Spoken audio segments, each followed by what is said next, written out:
Right now, we welcome in to the NIL Minor Lounge Jackson Prince, the University of Texas, formerly now on his path to being a full-time content creator on his way to the Basketball Creator League. So, Jackson, welcome in. How are you doing tonight?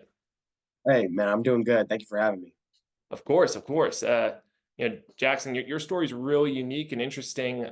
Been killing it at the content game. You played this past season at the University of Texas, UT Hoops. So as a preferred walk on, so that must have been a really interesting experience. And now you have some different, you've kind of shifted gears a little bit here, but you've been documenting your journey every step of the way, which I find really fascinating, especially in this day of age. But I'll let you just introduce yourself real quick, who you are for people that might not know you. Yeah. Hey, everyone. My name is Jackson Prince. Like Andrew put, I played this last year at the University of Texas as a preferred walk-on the men's basketball team. I live in Dallas, Texas, and I went to Duncanville High School where I won 3 state championships and 2 national championships. I also graduated there in 2023 as class valedictorian. So yeah, that's a little bit of a blurb about me. I do a lot of content stuff. I run a podcast that I call the Sideline Show.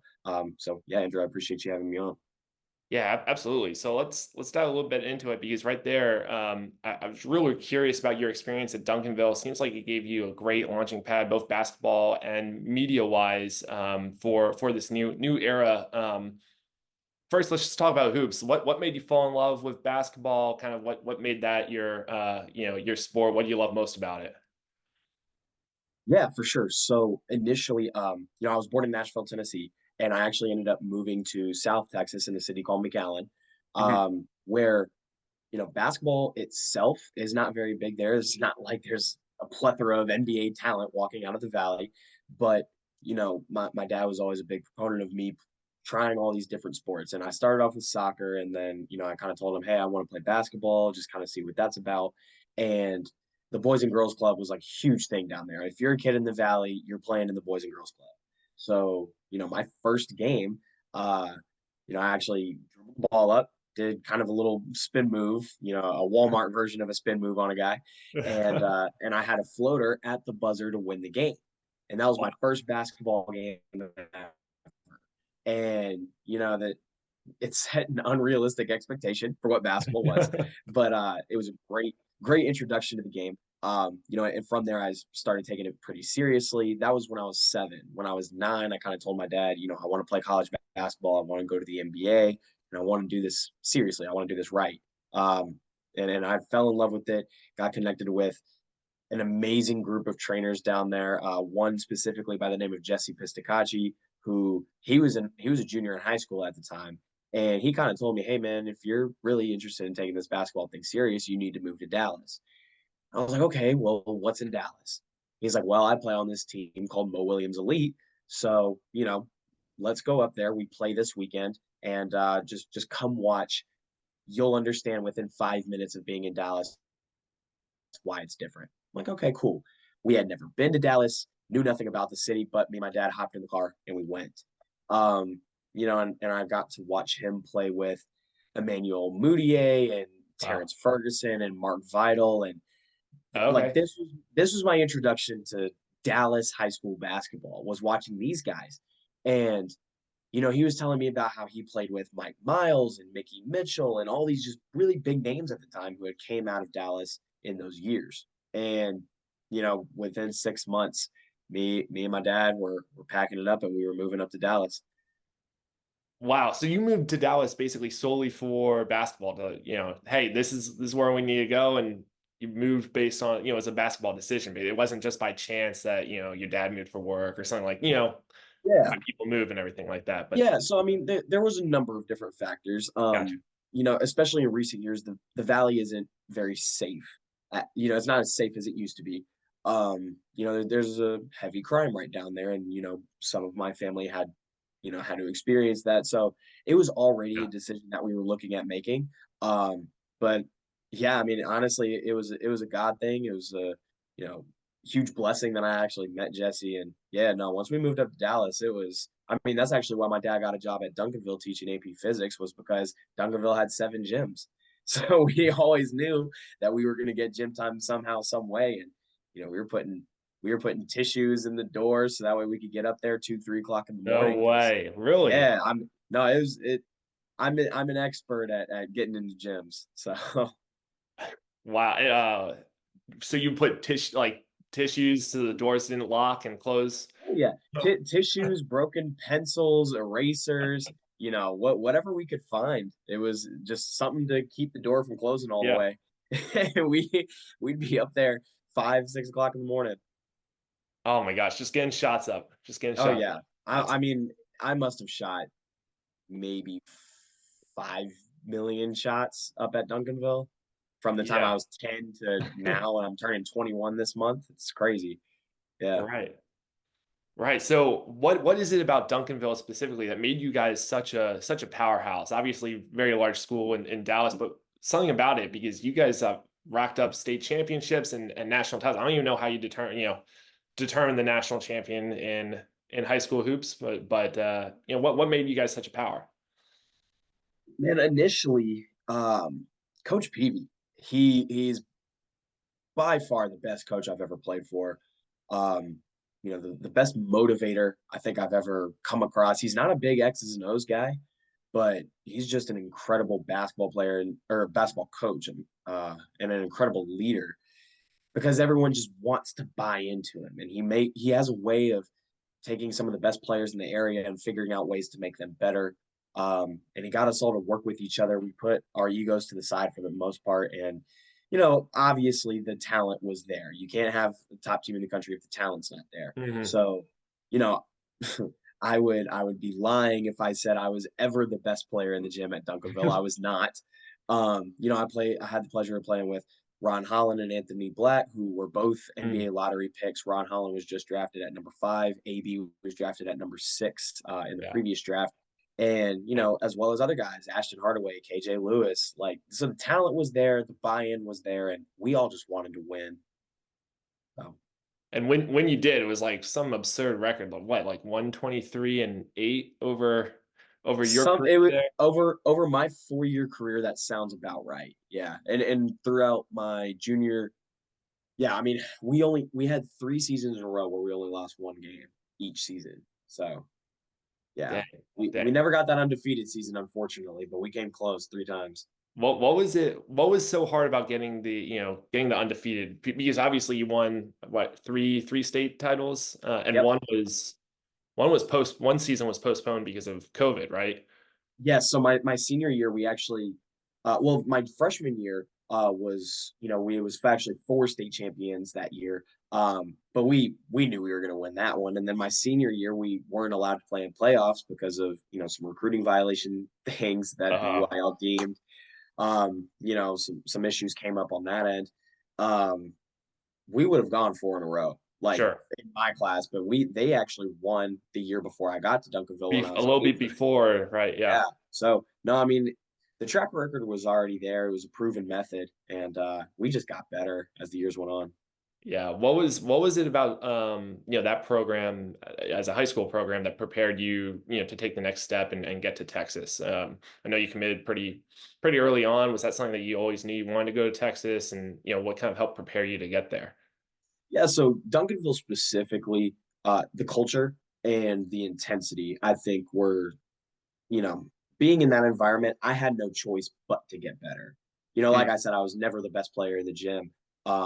But when you spend that much time around high talented guys, you just naturally get better and you naturally get smarter and have a greater affinity for the game. And, between that progression as well as my off court progression, because we spent as much time talking about, life as we did about basketball. mm. So with all of that, and then Brittany Graham was incredible on the media side of things, which is how all of us became so media trained. If you talk to anyone who graduated from Duncanville and played on those teams, we're all pretty good on camera, Mhm. and it's because of her. So the culmination of all of that really just prepared me for Texas. And to be honest with you, it wasn't until I got the call from Texas that I ever thought I had a chance at going there.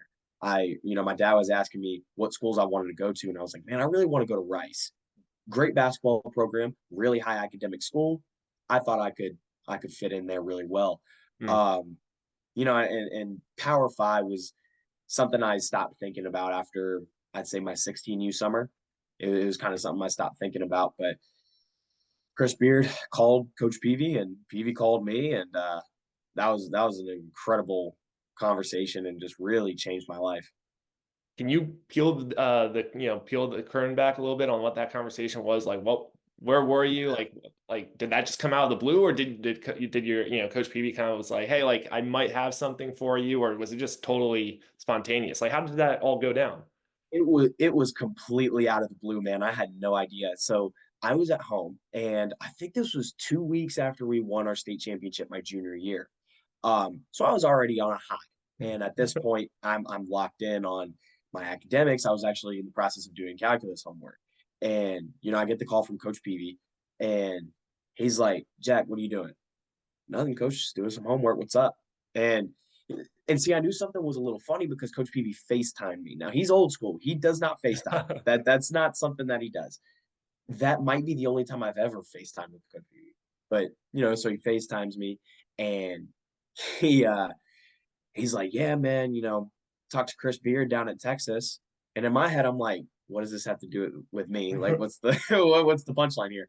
And he goes, "They've got a spot, and it's yours if you want it." And I'm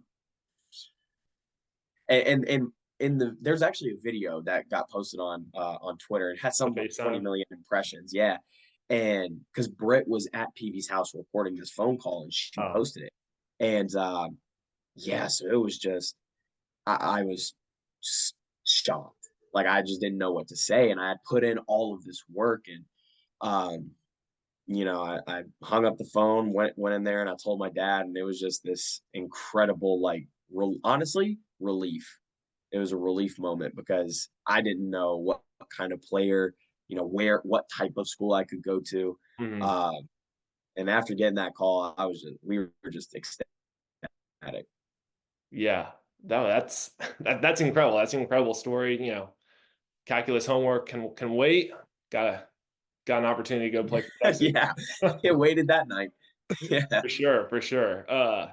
That's so cool. So you get to Texas. Let's fast forward to Texas. Get on campus, walk on. I'm sure that's just the next step up. But how was that experience at Texas? What was your biggest takeaway from your time in uniform there? man, so many good takeaways. Well, initially, my first day was an NBA draft style combine, and anyone who knows me knows that I'm not very athletic. So that's not a great first impression, but Mm. and it made it even worse because vertical jump. That's not what I do. Like that's so they call my name, and everyone is watching me. Mm. Coaches, players, staff, everyone's watching me. And I go record the second lowest vertical jump on the team, which was expected out of me. And but yeah, it was just a funny moment. And from then on, I mean, I developed some amazing relationships with my teammates. I had some of the best teammates, in the entire Big 12.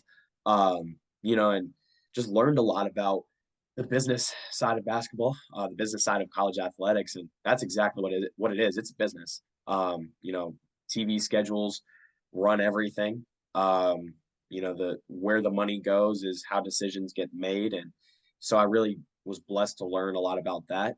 Learned a lot about what high level coaching looks like and what it doesn't look like, and pro scheduling, what recovery was as far as the basketball side of things. Because Mm. I'd always stretched and drank water, but the recovery is at a different level. I'm using hot tubs, cold tubs, cryo chambers, compression, everything, cupping, massage therapists, acupuncture. Like I'd never done Dang. acupuncture. It was just another level. It's a completely surreal experience that went by extremely fast. But no, I was definitely grateful for all the things that I've learned. Yeah. I know, correct me if I'm wrong. I know you didn't see the court because you were technically redshirting.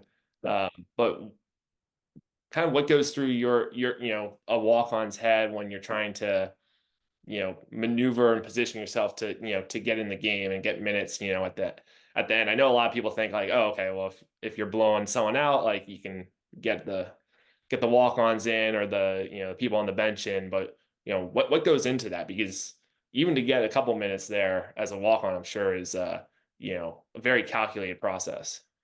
Oh, no, absolutely. And it starts, you know, it's all about preparation, right? Just like anything, it's all about preparation.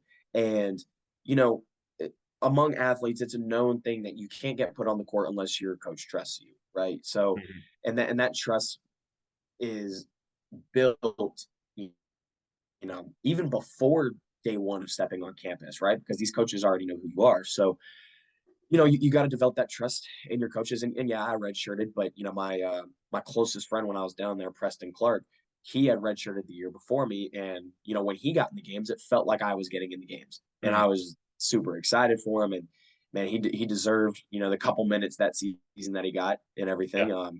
But yeah, I mean, it's all about the preparation, knowing your role and putting your ego to the side. You got to be able to do that if you're going to be a walk on. So yeah, I mean, whenever those guys got in the game, it was, it felt like I was getting in.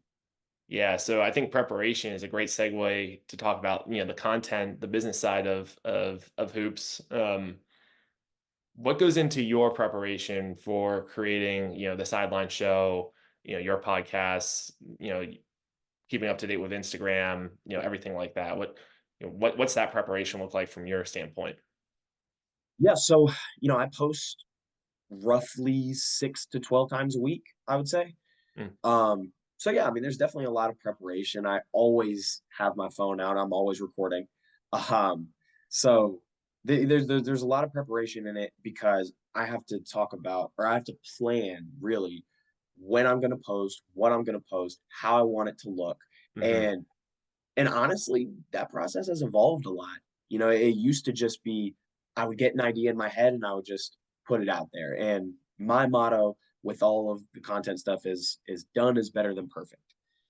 You Hmm. know, early days of content creation, I go back and I look at those videos and I was trash. Like I just compared to what I am now. And I know a year from now I'm gonna look and say the exact same thing. So it's a constant evolution. My preparation always changes because it gets better. Um, you know, angles and shot lists and scripting and just the ideation and how often I'm posting. And then down all the way down to the little things like the SEO of everything, the captioning, the hashtags that I'm using, the thumbnails that I'm using, the people that I have involved when I post, and just all of these different things. It's a big complicated game, but once you start playing it, it's addictive for sure. What's your favorite thing about posting content? Like, what do you like to post about the most, or what strategy do you like to use the most? The most fulfilling thing is when I have a high school athlete come and DM me and they say, "Hey, I watched you post this video about, this topic and I thought it was really insightful. Can you help me out a little bit more on that?" The reason I post content, obviously, followers are cool, but that's not why I do it. Right? The followers are cool, the NIL deals are cool. That's not why I do it. I do it to, my ultimate goal is to bring people to Christ. That's my ultimate goal in life. And I feel like social media allows me a platform to help do that. And in that, I get to help out a lot of other athletes, whether it be high school or college. And even some professional athletes have hit me up and, Oh, asked wow. for some ideas and stuff. But no, I think, yeah, I mean, I think the most rewarding thing is just really being able to help people, connecting with people. I mean, I wouldn't have gotten in connection with you if I never posted that first video, right? So, Sure. I'm about networking. I'm about relationships, and it's just the easiest and most effective way to do it in today's age. Yeah, yeah, and you mentioned obviously the content, of course, as we all know, kind of drives the NIL deals and things like that. You've been obviously documenting and your strategies of how to get NIL deals for other athletes out there. But what did that look like for you? Can you kind of broad scope, paint with a broad brush here, like about how many deals did you do while you were at Texas, and kind of what that looked like? Yeah, for sure. So to date, I've done 21 NIL brand deals. And that's a mixture of product for post. That's a mixture of payment, in-person events, and social posts. It's a known fact that 90% of NIL deals are one-off social media posts. Mhm. So most of those deals are that. They pay me X amount and I do it. But in the early days at Texas, I didn't have much of a brand. So the first step was giving these brands a reason why they should pay me to promote Mhm. their stuff. And Chetty's Cheese Crackers was my first ever NIL deal, and Okay. they paid me $750 to post 2 videos. And man, I thought I was rich. I thought I had made it.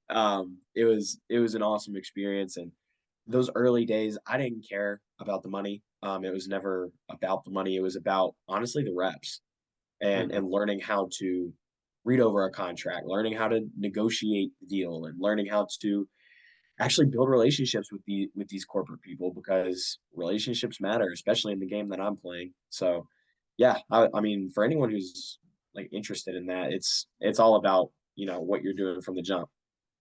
What was so it was Chetty's cheese crackers? Yeah, yeah.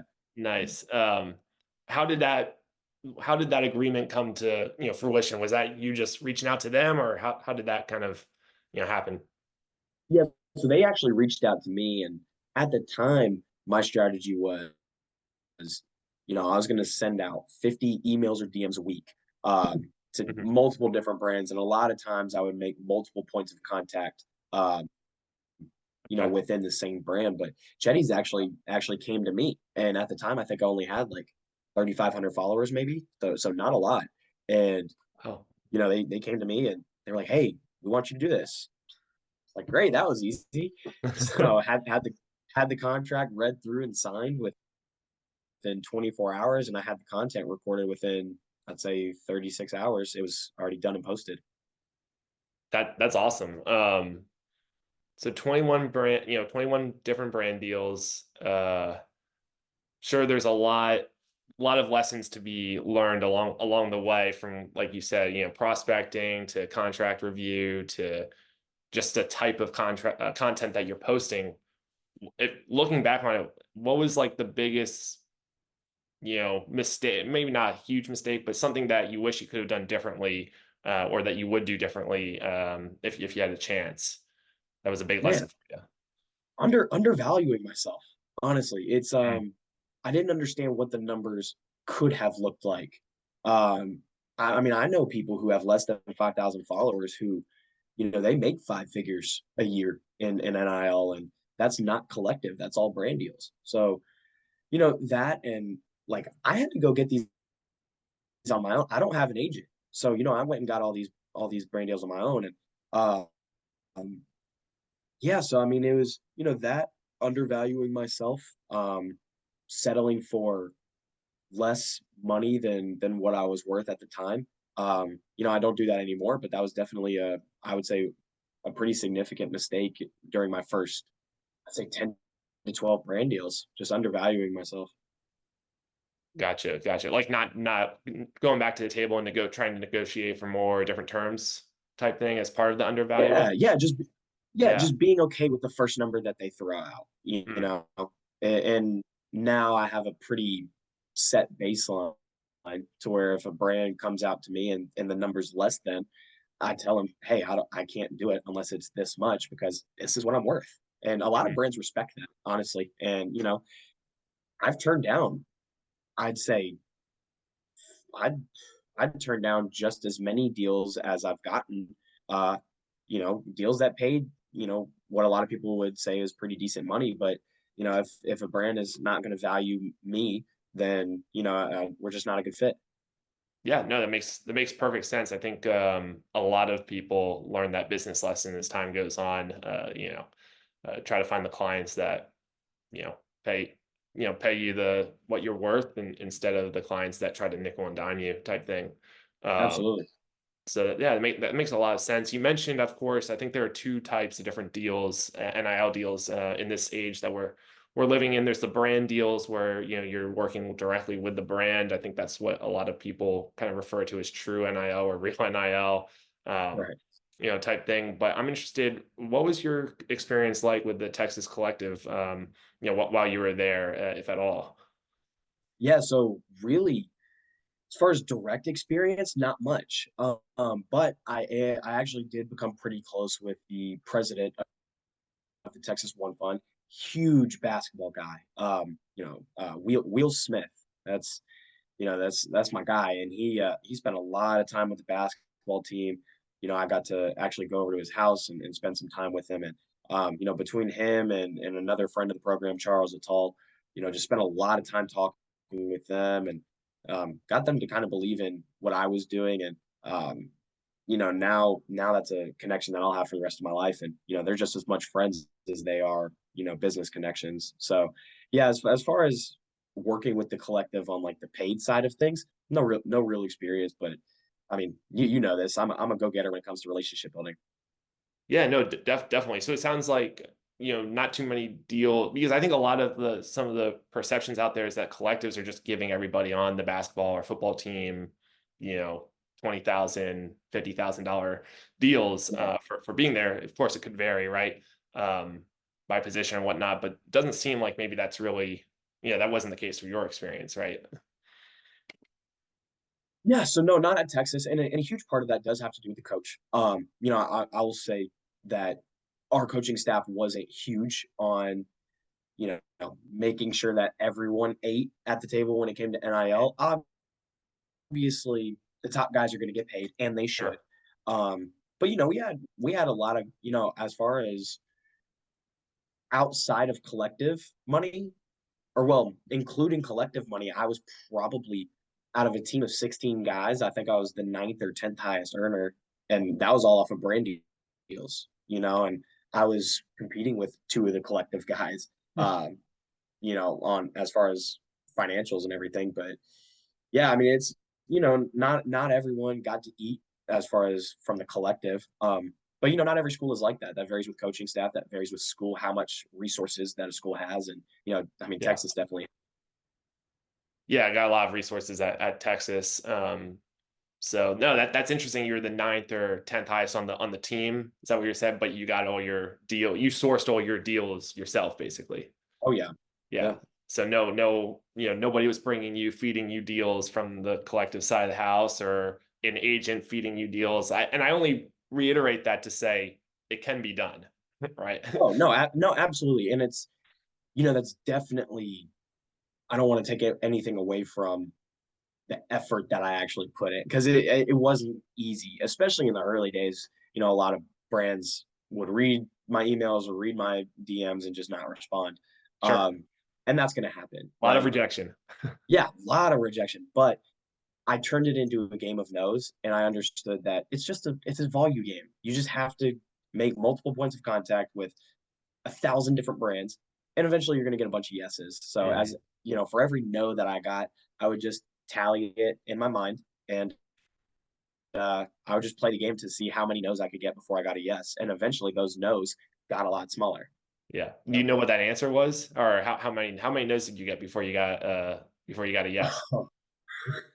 well, Ballpark b- it. before the first yes, not the Chetty's deal, but the first yes where I went and You got the got deal, it. Uh-huh.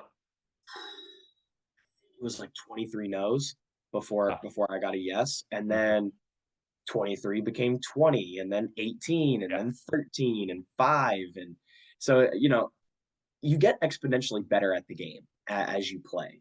And that's like any game, right? You get exponentially better the more practice and more time you put into it. So, I just put in the reps. Definitely. Yeah, no, that's excellent. And now, I would be remiss if I didn't ask you kind of what the goals are now. So, to catch everybody up to speed, you entered the transfer portal, and you didn't find a landing spot, and now you're working. If anybody follows you on Instagram, to kind of join the Creator League, which is really interesting. I'd actually hadn't heard of it, but really interesting league that's there. So you mind just sharing a little bit about what happened throughout that process, and then what ultimately led to this new goal that you've created for yourself. Yeah, for sure. So I won't go into a lot of detail, but long story short, when I entered the transfer portal, there were a lot of things working against me. Um, and some things I've shared on camera, others I haven't. But um, that there was a lot of stuff that I was having to fight against, having to deal with in the transfer portal, and Mm. a lot of doors looked like they were going to be open, and then they weren't. I almost landed up at a school that is a lot like Texas, but in a different state. For privacy reasons, I can't say the school, but Mm. I had my bags packed, ready to go, and then God had other plans, so decided to return to Texas as a full time student. And I have all online classes, so I'm still here in Dallas for the fall. Um, and I've been good at this. I've been decent at this content creation thing for a little while now, Yeah. so figured, hey, let's dive into it and see how I can continue playing the game that I love. Um, and the Creator League was just an easy goal to set. Sure. And what are there requirements, or how do you make like that team, so to speak?